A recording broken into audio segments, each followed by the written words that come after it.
And I want to turn to Dan Abrams now. Stormy Daniels is set to tell her story tonight. Are there legal implications for her and for the president? Yeah, so I think from a legal perspective, she's at more risk than the president. She's the one who effectively agreed to this $130,000 deal, and as part of that, agreed that if she speaks out about this, there will be damages. Now, she's got arguments as to why that shouldn't apply. She says that President Trump didn't sign the contract. Not a particularly strong argument there. The strongest argument they've got is that Michael Cohen disclosed that there was this $130,000 payment, and that effectively voids the contract. Again, another argument, but she's the one who could be facing legal jeopardy down the road. For him, the question is political, which is what's the fallout from what she says? Is she credible in terms of what she says? Is there more evidence out there that could further embarrass the president? But from the legal perspective, I think she's really the one who has to be more concerned than him. And we saw Karen McDougal interviewed this week, a very powerful interview. She said she had an affair with the president for nearly a year, a very different legal case there with her. Well, that's right, and probably even a weaker legal case. Look, I think she was suing to make sure she could do this interview.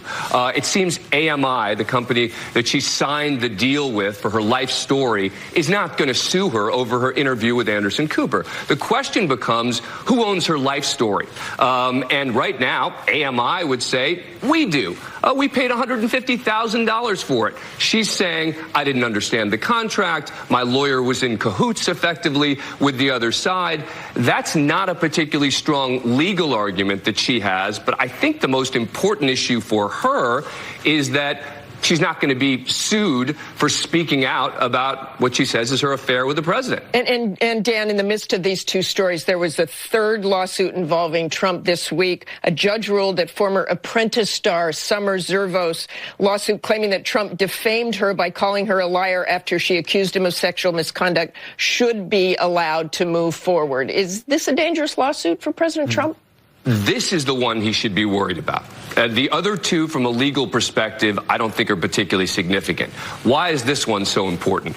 By the court saying this case can now move forward, you're opening up the door to discovery, meaning there are a whole lot of other issues that can now potentially come in.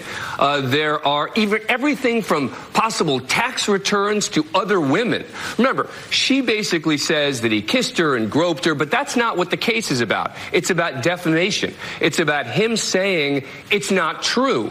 When he was making those comments, he was talking about a bunch of other women as well. And so those other women could become relevant in the context of this case. And that's why for him, I think this case becomes much more perilous than anything else we're talking about. Okay, thanks very much to you, Dan Abrams and Chris Ruddy.